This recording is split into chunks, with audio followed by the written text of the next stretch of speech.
따라해 봅시다. 겨울이 오기 전에. 전 아침에 이제 핸드폰이 이렇게 새벽에 울리면 거기서 핸드폰에서 왜 그런지 모르는데 뉴스가 나와요. 예, 알람으로. 아침에 일어나자마자 그 수원의 어떤 교회가 700명이 예배를 드렸는데 확진자 3명이 1, 2, 3부 때 같이 예배를 3번이나 드렸다는 거예요. 근데 마스크를 잘 썼더니 한 명도 감염이 안 됐다고 또 그런 뉴스가 나오대요.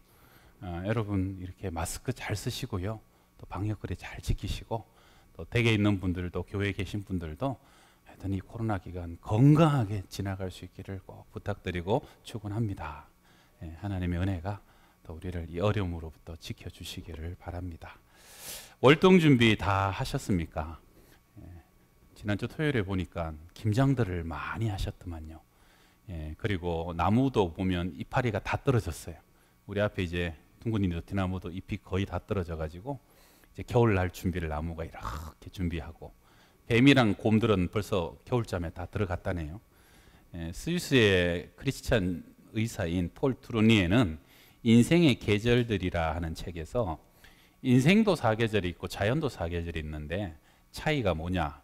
자연의 사계절은 봄, 여름, 가을, 겨울이 지나면 또 봄이 오고 또 여름이 오고 또 가을, 겨울이 오면 또 봄이 오는데 순환하는데 인생의 사계절은 어릴 적에 봄이 오면 청년 때 여름이 오고 그 다음에 중년 때 중년 노년 때 가을에서 풍성한 열매를 맺으면 일단 겨울이 오면 인생은 다시 봄은 오지 않고 끝이다. 그래서 우리 인생의 사계절은 겨울을 맞기 위해서 잘 준비하는 것이 인생에 있어서 제일 중요하다라고 그렇게 얘기를 합니다. 오늘 본문의 주인공은 신약의 주인공은 이제 바울인데요. 바울이 생애 마지막으로 쓴 편지자 서신이죠. 디모데후서. 바울은 다메섹에서 회심하고 난 뒤에 그는 누구보다 열정적으로 온 아시아 유럽을 선교 여행을 다닙니다. 한 10여 년 다니다가 마지막에 이제 로마로 잡혀가 가지고 셋집에 2년간 감금된 상태에서 복음을 거기서도 힘차게 전하죠. 그 다음에 여기까지가 이제 사도행전이 끝납니다. 그 다음에 성경에는 자세히 기록되지 않았지만 바울은 그 다음에 풀려나요. 풀려나가지고 63년경에 디모데 전서를 서고요. 그 다음에 4차 선교 여행으로 자기가 지금까지 전도했던 데를 한 바퀴 빙 돌면서 스페인, 서바나, 땅 끝까지 가고자 했던 그 소원대로 그까지 전도를 하고 와가지고 67년경에 로마 감옥 오스티아에 두 번째 투옥되게 됩니다. 투옥된 제목은 방화범으로 투옥됩니다. 그때 이제 로마의 황제는 네로였는데 이 네로는 20대 아주 철없는 황제였어요.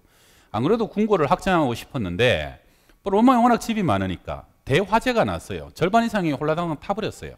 네로는 이때다 싶어서 헐값으로 땅을 막 매입하죠. 그러니까 이제 그 원한이 있는 백성들이 네로가 일부러 불낸 거 아니냐, 궁궐 크게 짓고 싶어가지고. 그래서 네로가 정치적인 위기에 몰리게 됩니다. 그래서 네로가 희생양으로 예수쟁이들에게 그것을 뒤집어 씌워요.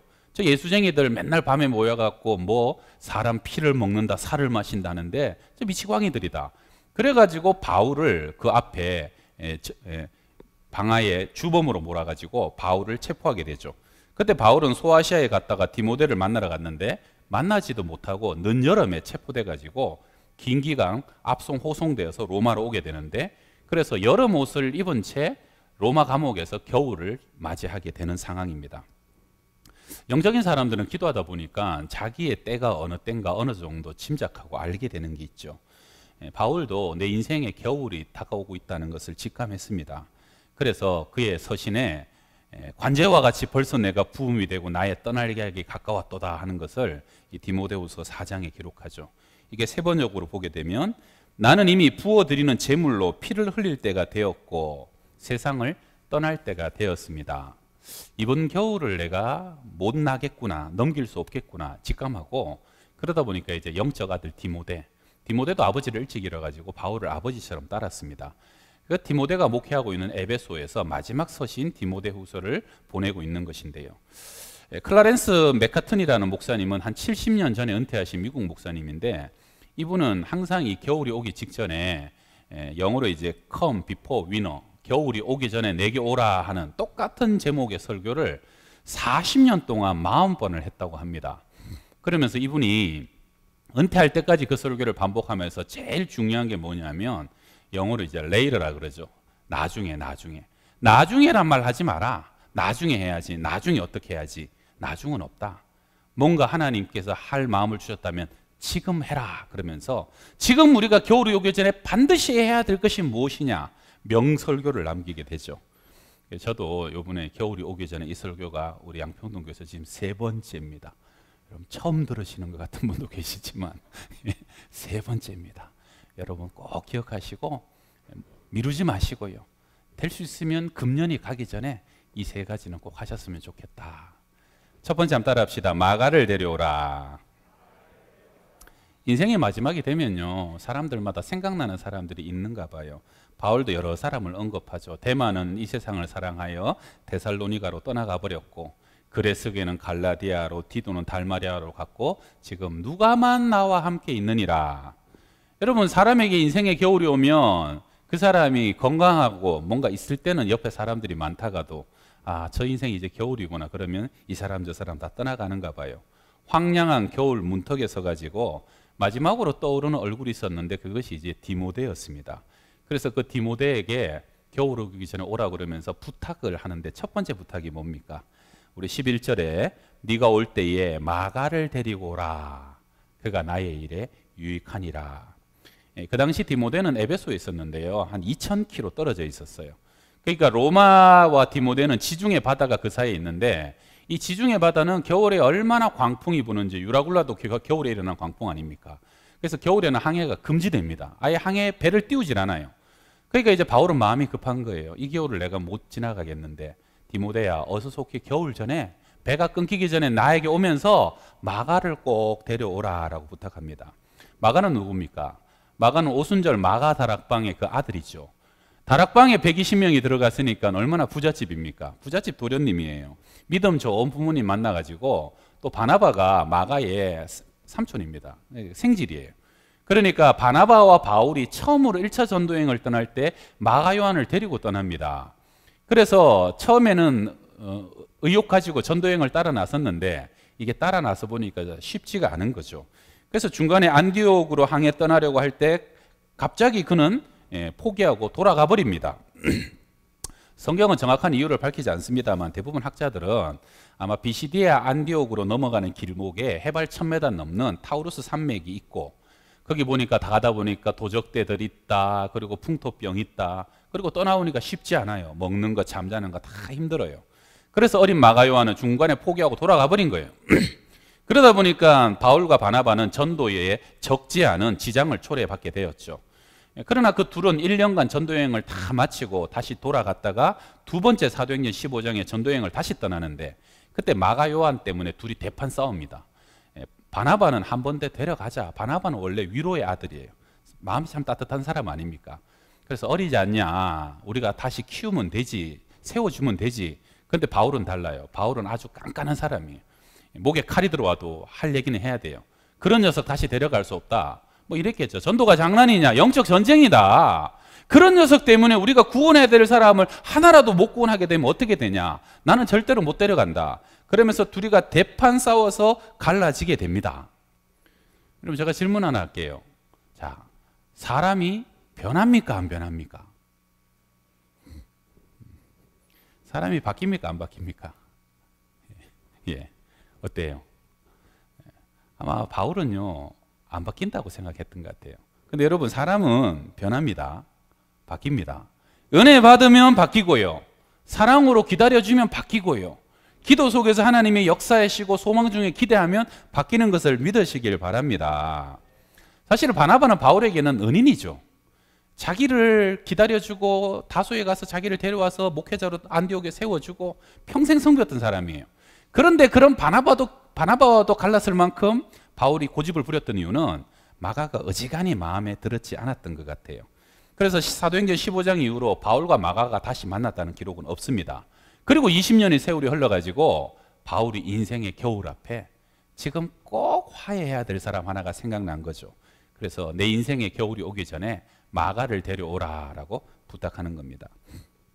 전해지는 전성에 의하면 이 마가는 바울의 전가를 듣고 서둘러 로마를 향하여 겨울 전에 바울을 만나게 됩니다. 그래서 마가는요 더 성숙해졌고 초대교회 기둥 같은 일꾼으로 세워지게 되죠. 여러분 사복음서 중에 제일 먼저 쓰여진 것이 마가복음이에요. 예수님 얘기를 제일 먼저 쓴 것이 이 마가가 쓴 것이고, 그리고 나중에 베드로도 베드로전서 5장에서 마가는 내 아들이라고 그렇게까지 기록할 정도로 마가는 걸출한 인물로 인재로 세워지게 됩니다. 여러분 인생의 겨울이 오기 전에요, 여러분에게도 아마 한 사람쯤은 내 인생에 마가가 있을 거예요. 보기 싫고 뭔가 모르게 그 사람이랑은 다시 말하기 싫고 말 섞기 싫은 사람들. 그런데 묶인 것이 있다면 겨울이 오기 전에 꼭 푸시기를 바랍니다. 화해해야 될 사람이 있다면 지금 좀 화해하시고, 언젠가 내가 저 사람 손을 다시 잡아야 되는 사람이 있다면 지금 용기를 내가지고 올해 겨울이 가기 전에, 올해가 가기 전에 여러분 그 손을 다시 잡으실 수 있기를 바랍니다. 잡으실 수 있기를 바랍니다. 부탁합니다. 이 세상의 겨울은 날짜가 정해져 있지만 인생의 겨울은 그것이 내일이 될지 다음 달이 될지 아무도 모르기 때문입니다. 2016년 7월에 출간된 책 중에 나는 가해자의 엄마입니다 라는 책이 있어요. 1999년 4월에 미국 컬럼바인 고등학교에서 총기 난사 사건을 여러분 기억하시죠?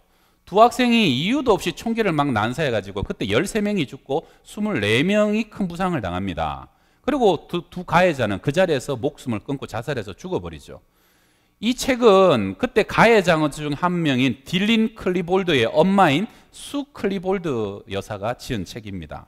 보통 이런 사건이 발생하면요, 피해자의 가족이 책을 쓰긴 하지만 가해자의 가족이 책을 쓰는 것은 극히 드문 일이라 당시 굉장히 센세이션이 있었던 책이죠. 제가 이 책의 내용을 한 두 군데를 읽어드리겠습니다. 남편은 우리도 죽었더라면 좋았을 텐데, 혹은 우리가 아예 태어나지 않았더라면, 이런 이야기를 자주 했었다. 나는 자면서 죽게 해달라고 기도했다. 잠에서 깨어나는 고통, 이 모든 일이 끔찍한 악몽이 아님을 깨닫는 고통에서 조용히 해방되고 싶었다. 차에 앉아있다 보면 내 목숨을 학교에서 죽은 사람들 목숨 대신 내줄 기회가 있으면 얼마나 좋을까. 나 자신을 희생해서 많은 사람들을 구할 기회가 생기면 얼마나 좋을까 하는 상상을 했다. 죽으면 이 모든 것에서 벗어날 수 있을 것이고, 다른 사람을 위해서 죽을 수 있다면 내 비참한 생애도 의미가 생길 테니까. 가해자의 가족으로 살아간다는 그 죄책감을, 참 그게 깊은 죄책감이죠. 그 다음에 또 한 군데 더입니다. 내가 지역 대학에서 일할 때 학생 한 명이 장애인으로 살아가면서 가장 힘든 일이 무엇인지 말해준 적이 있다. 누구든 장애를 가장 먼저 봐요. 그 사람들이 보기에 나는 사람이기 이전에 장애인인 거지요. 그런데 콜럼바인 사건 이후에야 그 학생이 한 말이 정확히 무슨 뜻인지 알 수 있었다. 내가 영원히 살인자를 키운 엄마로 비춰질 것이며 어느 누구도, 심지어 나 자신조차도 나를 다른 존재로는 보지 않으리라는 것을 확실히 알 수 있었다. 나는 이제부터 영원히 살인자의 엄마로 살아가게, 그렇게 세상이 나를 주홍글씨 화인 찍어버렸다는 겁니다. 여러분 세상에서 참 나쁘고 악한 일 중에 하나가요, 과거에 그 사람이 잘못하고 범죄했다는 이유로 평생 그 사람에게 주홍글씨를 찍어가지고 그 사람을 그 죄로만 바라보고 다시는 그 사람에게 어떠한 소망도 두지 않는 시각을 가지고 그 사람을 평생 제한해버리는 거, 이거 참 나쁜 일이고 악한 일입니다. 여러분 나도 모르게 어떤 사람을 여러분 완전히 그냥 화인을 찍어서 인간 같지 않게 보거나 나랑은 더 이상 관계도 안 하고 상종도 안 할 사람으로 보고 있으시다면, 여러분 이 겨울이 오기 전에 회개하시고 여러분의 손을 내밀 수 있기를 바랍니다. 여러분 그리스도 예수 안에 있는 자에게는 결코 정죄함이 있습니까? 없습니까? 우리가 주일마다 아침마다 이 말씀을 반복하잖아요. 누구든지 그리스도 예수 안에 있으면 결코 정죄함이 없나니, 죄와 사망의 법에서 해방되었다면, 내가 해방되었다면 그 사람도 주님께서 위하여 죽으신 자녀인 것을 기억하시길 바랍니다.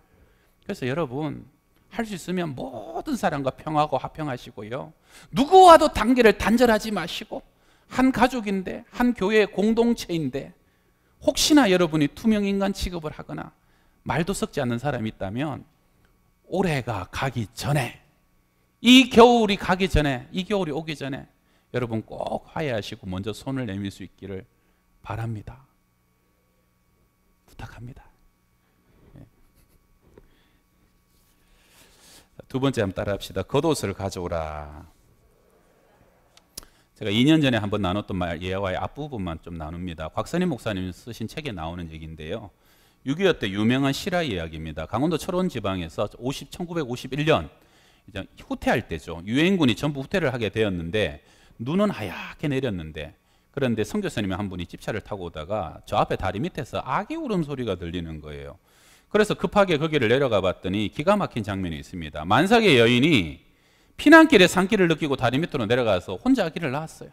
근데 아무런 준비된 게 없는 거죠. 그래서 그 갓난 아기를 자기가 입고 있던 옷을 벗어서 싸매는데 너무 추워서 옷을 벗어서 또 싸매고 또 싸매고 머리까지 다 싸매고 난 뒤에 그 엄마는 아무것도 걸치지 않은 채 얼어 죽어 있는 겁니다. 다행히 아이는 폭 쌓여갖고 엄마 품에서 아직까지 울고 있어서 생명을 구할 수 있었다는 거죠. 그래서 옷을 다 벗어버린 엄마는 결국은 얼어 죽었고 그 옷을 칭칭 동여맨 아이는 살아남게 됐다는 겁니다. 사도 바울은 지금 옷을 제대로 갖춰 입지 못한 채 로마 감옥에서 겨울을 맞이합니다. 여러분, 그 당시 로마 감옥은요, 이 땅을 쑥웅덩이처럼 판 거예요. 그래서 사다리를 놓지 않으면 아무도 스스로 올라갈 수 없어요. 깜깜해요, 축축해요, 눅눅해요. 난방 시설은 전혀 없습니다. 사도 바울의 이때 나이는 7순이 다 된 노인입니다. 지금으로 치면은 8순, 9순 다 된 엄청 연로한 노인이에요. 얼마나 뼈가 시렸겠습니까? 바닥에서 올라오는 냉기를 막을 방법이 없는 것이죠. 새벽을 맞이하려면 몇 번을 그 냉기에 깨고 깨야 되는 고통스러운 시간을 보내고 있었던 겁니다. 그래서 디모데후서 4장 13절에서 디모데야, 네가 올 때에 내가 들어와 가보의 집에 둔 겉옷을 좀 가지고 오라라고 부탁을 하는 거죠. 여러분, 사도 바울은 대사도입니다. 고린도에서는 그의 몸에 손수건이나 앞치마만 갖다 얹어도 병이 다 낫고 귀신이 다 떠나갔던 사람이에요. 그런 유라시아 대륙을 횡단하면서요, 복음을 전하고 돌에 맞아도 다시 일어났던 의지의 사람이었습니다. 유라굴라 태풍 광풍을 만나서 로마로 가는 길에도 사람들은 전부 다 죽었다고 낙심하고 포기했는데도 가운데 일어나갖고 어젯밤에 하나님이 당신들을 전부 다 내게 주셨습니다. 걱정하지 말라고. 하나님이 우리를 안전하게 로마에 도착하게 하실 거라고. 그렇게 위로하며 죄수가 리더십을 발휘했던 그런 사람이었어요. 그런데 이 사도 바울도 이제 노인이 되고 인생의 겨울을 앞에 둔 시점에서는 너무너무 절실한 것이 뭐예요? 겉옷 한 벌이라는 거예요. 여러분, 이 당시에 겉옷이 별게 아닙니다. 당뇨나 모포 같은 거에다가 그냥 구멍 하나 뚫어서 뒤집어 써가지고요, 끈으로 짜매는 게 그게 겉옷이에요. 갑오지고 집에 두고 왔던 내 겉옷, 그거 하나만 있으면 내가 너무너무 좋겠는데, 그렇게 지금 처량하고 초라한 것이 사도 바울의 겨울 앞의 모습이라 하는 것이죠. 디모데는요, 이 편지를 받고 곧장 로마를 향해 가지 못하고 뭔 일인지 겨울이 지나고 그 다음에 200리 길을 가서 가보의 집에서 옷을 가지고 급하게 쫓아가서 로마로 가게 됩니다. 그런데 가보니까 그 사이에 사도 바울은 참수당해서 죽고 무덤만 보게 됩니다. 디모데는 그 무덤을 부여잡고 참 처절하게 통곡을 하고 울었다고 하고요. 나중에 디모데도 그 바울 무덤 앞에 묻히게 되었다라고 알려져 있죠. 여러분, 여러분의 집에는 걸칠 수 있는 겉옷이 몇 개나 되십니까? 아마 숫자 다 세기 어려울 거예요. 가보의 집에도 아마도 그 겉옷, 아마 가보가 어디 있는지 모를 수도 있었을 거예요. 별로 신경 쓰지 않았을 수 있었겠죠.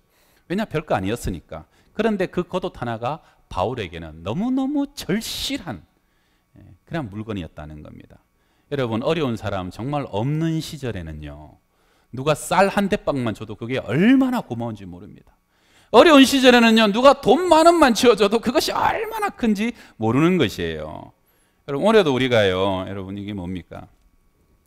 옛날에 임금님도 못 먹었다는 딸기, 겨울에 딸기입니다. 딸기. 이걸 이렇게 들어보면 올해도 우리가 이제 양평동 교회 이름으로 쪽방촌에 여러분, 이게 기억나시죠? 쪽방촌을 위한 우리가 선물을 이제 마련하려고 합니다. 오늘 가실 때 여러분 하나씩 다 들고 가시고, 이게 작년에도 우리가 300개인가 해서 가져갔는데 갔더니 그 쪽방촌이 600가구예요. 그래서 막 나중에 안 준다고 또 뭐라 그러더라고. 그래서 될 수 있으면 많이 가져가야 되는데 지금 코로나가 이래가지고 몇 분이나 참여하실지, 혹시 옆에 우리 교인들이 있으면 예배는 가정에서 드리더라도 우리 가정에서 예배 드리시는 분들 요거 조금 가져가셔서 나눠주세요, 옆에. 그래서 가방은 좀 채워서 보내주시길 바랍니다. 집에 굴러다니는데 나한테는 있으나 없으나 한 거 있잖아요. 양말들, 통조림들, 라면들, 이게 좋은 모범 목록도 이렇게 청년부에서 잘 기록해서 여기다 안내지로 올려놨습니다. 그래서 있는 것을 많이 주셔도 되고 혹시 부족하면 사서 넣으셔도 괜찮습니다. 겨울은 나눔의 계절입니다. 여러분, 우리 인생이 별게 아니에요. 아무리 꽉 져도 모래알처럼 다 빠져나갑니다. 그러나 나누고 베푼 것은 영원한 거예요. 그것은 하나님께서 기억하시는 거예요. 여러분, 화해하고 사랑으로 품은 사람은 하늘나라에서도 한 가족으로 기업이 되는 것을 믿으시길 바랍니다. 겨울이 오기 전에 내게 있는 작은 것을 또 연약한 사람을 향해서 나눌 수 있는 우리의 삶이 되시기를 축원합니다. 자, 마지막 세 번째 따라 합시다. 책을 가져오라. 스위스의 한 노인이 80세를 맞게 돼가지고 자신의 인생 80년을요 시간을 계산해가지고 결산을 해봤답니다. 그랬더니 이래요. 잠잔 시간이 26년, 노동하고 일한 것이 21년, 식사하고 밥 먹은 것이 6년, 다른 사람이 약속을 지키지 않아갖고 기다린 시간이 무려 5년이었고 혼자서 아무것도 안 하고 낭비한 시간이 5년, 수염 깎고 세면하는데 228일, 그리고 넥타이 매는데도 18일, 담뱃불 붙이는 데만도 12일이 걸렸더래요. 합산해 보니까. 그런데 아이들과 놀아본 시간을 다 합쳐니 고작 26일이더래요. 참 애랑 안 논 사람 같아요. 그래서 인생을 결산했답니다. 여러분, 여러분의 지난 인생을 이렇게 결산하고 한번 계산해 보면 하나님 앞에 내어드릴 만한 시간은 얼마나 될까요? 그리고 앞으로 남은 내 인생은 어떤 시간으로 채우고 싶으십니까? 우리 잠깐 짧은 동영상인데요. 하나 보고 말씀을 이어가도록 하겠습니다. 우리 교회 유치부 아이들이 요즘 성경을 열심히 암송하는데 짧아요. 잘 들으셔야 얘네들이 뭘 얘기하는지 들으실 수 있어요. 한번 들어보세요. 사랑으로 주께서 죄인의 징조를 너희에게 주실 것이라. 보라, 처녀가 잉태하여 아들을 낳을 것이요 그의 이름은 임마누엘이라 하리라. 이사야 7장 14절 말씀. 아멘. 할렐루야. 여기까지입니다. 예. 여러분, 푸른 마르고 꽃은 시들잖아요. 근데 하나님의 말씀은 영영이 서리라. 어린아이들이 어릴 적에 암송한 저 말씀이 우리 아이들의 평생의 보배가 되고요. 또 말씀과 연합한 영혼은 썩어지지 않고 사라지지 않고 영원한 하늘나라의 유업을 차지하게 되는 것을 믿으시길 바랍니다. 디모데후서 4장 13절에 네가 올 때에 내가 들어와 가보의 집에 둔 겉옷도 가지고 오고 그 다음에 또 책은 특별히 가죽 종이에 쓴 것을 가져오라. 바울은 스스로 쓴 글들이 13권이나 성경이 된 사람이에요. 스스로 살아왔던 삶들이 전부 다 말씀으로 기록된 사람이죠. 그런데도 사도 바울은 내 인생의 겨울을 앞두고 있어서 마지막으로 내가 다시 손에 쥐고 싶었던 것이 뭐냐면 이 구약 성경입니다. 구약 성경. 그래서 바울은요, 이 말씀을 다시 한번 묵상하고 그 감옥 안에서 말씀을 다시 한번 읽고 그리고 내 인생을 말씀으로 정리하고 싶었던 거예요. 이게 사도 바울이 겨울 앞에서 마지막 바람이었다 하는 것이죠. 여러분, 인생의 많은 것들은 다 지나갑니다. 젊음도 지나가고 미모도 지나가고 소유도 재산도 다 지나갑니다. 결국 인생은 뭡니까? 하나님의 말씀을 믿고 부여잡고 그 말씀대로 순종한 것만이 나의 영원한 유업이 되고 기업이 되는 것이 그게 인생인 거예요. 쓰러질 것 사라질 것 부여잡으면 그것과 함께 썩어지지만 썩어지지 않는 말씀 부여잡으면 그 말씀 때문에 나도 영원한 하나님 나라의 백성이 되는 것, 이게 말씀의 축복이고 결국은 그 말씀이 이 땅에 오신 우리 주 예수 그리스도와 동행하는 삶인 것을 믿으시기를 바랍니다. 어떤 분들은 인생의 겨울 하니까 아유 나는 벌써 인생의 겨울이네, 너무 늦었다 그러는데 그렇지 않습니다. 연세 드셨다고 다 겨울을 맞이한 것도 아니고요, 젊다고 전부 다 봄이고 여름인 것도 아닙니다. 미켈란젤로는 80세가 넘어서 대작들을 만들었고요, 천재주의자 루빈스타인은 89세 때 카네기홀에서 연주회를 가졌습니다. 피카소는 90세에도 작품 활동을 이어갔고요, 아데나우어는 88세도 독일 수상을 하였습니다. 이번에 미국에서 대통령 당선된 조 바이든이 몇 년생인 줄 압니까? 42년생이에요. 42년생. 내년이면 한국 나이로 8순입니다. 와, 8순에 미국 대통령을 취임하는 거예요. 여러분, 이게 인생입니다. 할렐루야. 우리 여기 김여성 장로님 앉아 계신데 우리 장로님 얘기를 올해도 안 할 수가 없어요. 하지 말라 그러셨는데 장로님이 인생 목표가 성경 500독입니다. 근데 한 350에서 360독을 하셨대. 대단하시죠? 놀라지도 않으시네. 정말 우리는 영적인 왕대밭이에요. 근데 장로님이 그럽니다. 성경은 읽을수록 어려운데 1독 할 때마다 깊이가 달라지고 말씀이 계속 더 달아져서 또 읽게 되고 또 읽게 된다고. 장로님 이제 지금 암 말기라 항암제로 버티시는데 항암제가 안 맞아가지고 계속 바꾸다가 이번에는 의사가 더 바꿔드릴 항암제가 없다고 이게 마지막이라고 그러더래. 근데 장로님 책상에 이런 말씀이 붙어 있답니다. 사람의 심령은 그 병을 능히 이기려니와 심령이 상하면 누가 일으키겠느냐. 야, 여러분 항암제도 나에게 도움이 안 되지만 말씀을 읽으면 하나님이 그 말씀으로 힘을 주시고 말씀을 읽는 동안에는 그 아픔을 이기게 된다는 것이죠. 하나님의 말씀이 병도 이기고 극복하게 되고 말씀이 내 삶을 끌어가는 그건 인생의 마지막 때를 지나고 있는 것, 얼마나 아름다운 모습입니까? 여러분 푸른 마르고 꽃은 시듭니다. 우리 교회는요 참 감사한 게 정말로 말씀을 많이 읽어요. 10독, 15독, 20독, 40독, 50독 1년에 기적 같은 일들이 우리 교회에서 일어나고 있습니다. 그 말씀을 읽는 것을 기뻐하시고 또 연말 되면요 우리 교회는 모두 또 주부에 있는 이 말씀 쪽지 있죠. 이걸 전부 다 기록해서 그것을 50장, 52장 모아갖고 전부 다 제출하시는 분이 100분이 200분이 가까이 됩니다. 얼마나 감사한 일입니까? 할렐루야. 그 말씀을 계속 붙잡고 가시고. 여러분 마지막 얘기 하나 합니다. 유명한 음악가 바하가 있죠. 바하는 무명 시절에 조그만 교회에서 여기 이제 오르간처럼 오르간니스트로 봉사를 했답니다. 근데 그때는 무명이었어요. 전혀 유명하지 않았어요. 근데 바하는 성실했어요. 남이 알아주든 알아주지 않든 새로운 것을 계속 작곡하고 그것을 본인 스스로 연주를 했답니다.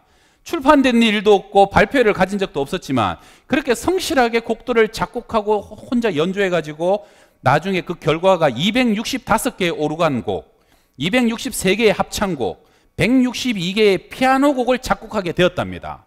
그리고 그 다음에 어느 날 바하가 유명해지기 시작해갖고 명성을 얻게 되었고요.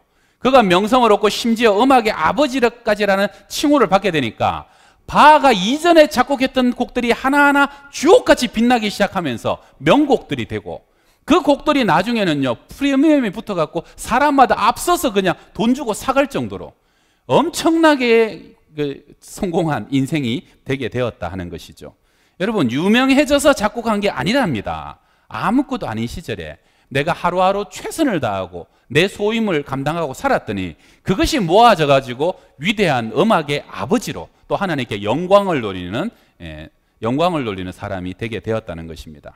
여러분 인생의 겨울이 오기 전에 내가 이것 꼭 해야 되겠다 미루지 마시길 바랍니다. 오늘